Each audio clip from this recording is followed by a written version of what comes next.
Hello students, welcome back to कॉस्लॉक्स। हम लोग एक फिज़िक्स की सीरीज़ स्टार्ट करने जा रहे हैं जिसमें आज हम दो टॉपिक्स पे बात करेंगे, momentum and laws of motion. ये दोनों बहुत ही बेसिक टॉपिक्स हैं मैकेनिक्स के। मतलब अगर आप मोशन को पढ़ना चाहते हैं, मोशन को अच्छे से समझना चाहते हैं, तो these two are basic topics, foundation topics. एक बहुत कॉमन फिनोमेना है मोमेंटम से रिलेटेड, या हम ये कह सकते हैं एक डेली लाइफ एग्जांपल है जो हम सबको पता होता है। लेट्स से कि truck and car both are moving with same speed. Okay, both are moving with same speeds, but इन लोगों ने कहीं पे कोलाइड किया। तो आफ्टर कॉलिजन मतलब टकराने के बाद क्या होगा? जो इम्पैक्ट है वो ट्रक का ज़्यादा होगा, कार का कम होगा। इसका रीज़न क्या है? स्पीड्स तो सेम थी, बट जो मास है वो ट्रक का ज़्यादा था। And compare to car, truck का मास ज़्यादा था, स्पीड सेम थी। इसीलिए मास ज़्यादा होने की वजह से मोमेंटम ज़्यादा मिला ट्रक को, एंड ट्रक का जो इम्पैक्ट था वो भी ज़्यादा हुआ। एक चीज़ क्लियर हो गई कि अगर हम लोगों को मोशन को अच्छे से डिस्क्राइब करना है तो we need two things. First one is your mass and another one is your velocity. So that's why effect of motion depends both on mass and velocity. Okay, effect of motion दोनों पे depend करेगा, मास और velocity पे। इसको एक example से समझ लेते हैं। जैसे कि हम मैथ्स में अच्छे नंबर स्कोर करना चाहते हैं। ओके, उसके लिए what do we need? Number of questions practised, मतलब हमने कितने क्वेश्चंस बनाए हैं। Then our speed of solving. दो पैरामीटर्स हैं यहाँ पे। जैसे नंबर ऑफ क्वेश्चंस क्वांटिटी हो गई तो उसको मैंने मास से कंपेयर किया है। स्पीड ऑफ सॉल्विंग एक स्पीड है तो उसको मैंने वेलोसिटी ले लिया है। आपको एक परफेक्ट रिजल्ट लाने के लिए दोनों पैरामीटर्स अच्छे चाहिए। वैसे ही एक अच्छा कॉलिजन करने के लिए मास और वेलोसिटी दोनों ही ज़्यादा होनी चाहिए। तो नंबर ऑफ क्वेश्चंस भी ज़्यादा प्रैक्टिस किए हो और स्पीड भी ज़्यादा हो, तो जो मैथ्स का कंबाइंड इफेक्ट है वो सुपर्ब आने वाला है। Okay, so momentum, it's the effect of motion, depends both upon mass and velocity. इसको हमने एक कॉमन एग्जांपल से भी समझ लिया। नाउ अब मोमेंटम को हम लोग पी से डिनोट करते हैं। P vector. मोमेंटम एक वेक्टर क्वांटिटी है क्योंकि इसमें हमको डायरेक्शन मिलेगा। जिस डायरेक्शन में वेलोसिटी है वही वाला डायरेक्शन हमको मिलेगा। And momentum is product of mass and velocity. Velocity again a vector sign. So जो मोमेंटम का डायरेक्शन कौन सा होगा? जो वेलोसिटी का डायरेक्शन होगा। Both will be the same. अब हम स्टार्ट करते हैं फर्स्ट लॉ ऑफ मोशन। मतलब मोशन को अगर हमें डिस्क्राइब करना है या और डिटेल में समझना है तो उसके लिए we have three laws. First से स्टार्ट करते हैं। इसका अगर हम टेक्निकल टर्म्स में देखें तो इसके वी हैव टू स्टेटमेंट्स कि कोई भी बॉडी जो है या कोई भी मैटर है तो इट कंटिन्यूज इट्स स्टेट। मतलब कि वो अपने स्टेट में रहेगा, चाहे वो रेस्ट का स्टेट हो चाहे वो मोशन का स्टेट हो। मतलब बॉडी अपना स्टेट खुद से चेंज नहीं करेगी। वैसे ही अगर उसको बॉडी को अपना डायरेक्शन चेंज करना है तो वो भी वो खुद से नहीं करेगी। मतलब उसका डायरेक्शन भी चेंज करने के लिए we need some force from external agency.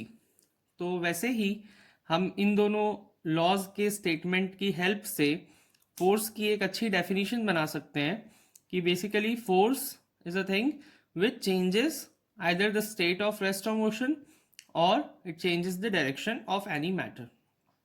Now इसको एक अच्छे एग्जाम्पल से समझ सकते हैं, एक अच्छे एग्जाम्पल से हम पढ़ सकते हैं जिससे आपको याद रहेगा फर्स्ट लॉ ऑफ मोशन। जैसे कि हमें पता होता है, एक नॉर्मली देखा जाए तो स्टूडेंट्स में एक बिल्ट इन अपोजिशन होता है। मतलब पहले से एक अपोजिशन प्रेजेंट होता है स्टूडेंट्स में। किस चीज़ को लेकर के? स्टडीज़ को लेकर के। That is they won't start on their own. मतलब वो खुद से नहीं पढ़ते हैं जब तक बाहर से एक फोर्स उनके ऊपर वर्क नहीं करता है। और वो फोर्स किनका होता है? पेरेंट्स का। तो जब पेरेंट्स बाहर से एक फोर्स लगाते हैं then students start their studies और they come out of their comfort zone और they get out of that state जिसमें वो पहले थे। नाउ इसमें एक और फोर्स आता है यहाँ पे, जिससे उन लोगों का, जैसे हम बोलते हैं कि बॉडी का डायरेक्शन चेंज नहीं होता है, तो वैसे ही स्टूडेंट्स में एक और फोर्स आता है जो उनके इस प्रोसेस को एक्सेलरेट करता है, एंड दैट इज़ एग्ज़ाम। तो जैसे ही एग्ज़ाम की डेट्स पास आने वाली होती हैं तो जो स्टूडेंट्स का परफॉर्मेंस होता है या जो स्टडीज़ में उनकी ड्यूरेशन होती है वो अपने आप इंक्रीज़ होने लगती है। तो वैसे ही जैसे कि मैटर में डायरेक्शन चेंज होना है या स्टेट चेंज होना है तो एक्सटर्नल एजेंसी का फोर्स चाहिए, वैसे ही स्टूडेंट्स का केस है, दे नीड फोर्सेस, मतलब उनमें एक बिल्ट इन अपोजिशन है, वैसे ही मैटर में एक बिल्ट इन अपोजिशन होता है।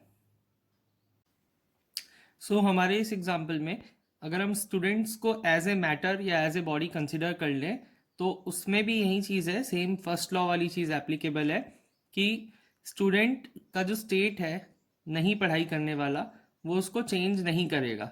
मतलब जब तक उस पर एक्सटर्नल एजेंसी के दो फोर्स नहीं लगेंगे, गार्जियंस के या पेरेंट्स के एंड एग्ज़ाम्स के, तो तब तक student won't start study. Okay, so students, हमने फर्स्ट लॉ ऑफ मोशन को एक एग्जाम्पल के साथ समझ लिया जो कि एक थ्योरेटिकल टाइप का लॉ था। अब हम स्टार्ट करते हैं second law of motion. Second law of motion में बेसिकली एक फॉर्मूला पे बेस्ड है ये, मतलब हम मोशन की कैरेक्टरिस्टिक्स को एक फॉर्मूला से रिप्रेजेंट करेंगे एंड उस फॉर्मूला पे हम लोग मोमेंटम के हेल्प से पहुंचेंगे जो अभी हमने डिस्कस किया है।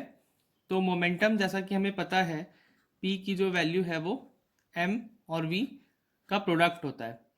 सो मोमेंटम में हमने ये देखा कि जो एक कंप्लीटली मोशन को अगर हमें डिफाइन करना है तो उसके लिए दो पैरामीटर्स हैं, that is mass and velocity. Okay, now मैंने यहाँ पे एक एरो डायग्राम बनाया है कि मोशन हमारा ज़्यादा होगा अगर मोमेंटम में चेंज ज़्यादा है, मतलब बॉडी का मोशन हायर होगा अगर मोमेंटम में आप जल्दी जल्दी चेंज कर रहे हैं with respect to time.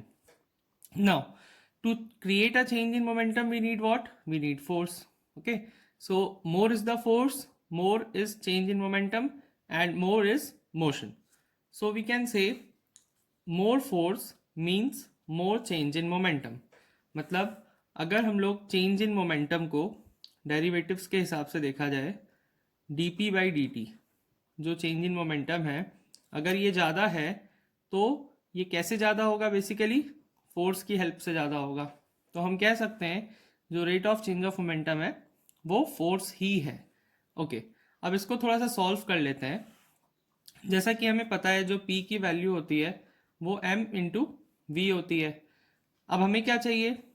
dp by dt चाहिए, मतलब हम इसको टाइम के रिस्पेक्ट में डिफ्रेंशिएट करना चाहते हैं। अब हमें मालूम है डिफ्रेंशिएशन में जो कॉन्स्टेंट्स होते हैं वो टेक पार्ट नहीं करते, तो मास यहाँ पे एक ऐसा पैरामीटर है जो क्या होगा? कांस्टेंट होगा, तो mass will stay outside and d by D T of v will happen. अब वेलोसिटी का डेरिवेटिव हमें मालूम है क्या होता है? एक्सेलरेशन होता है।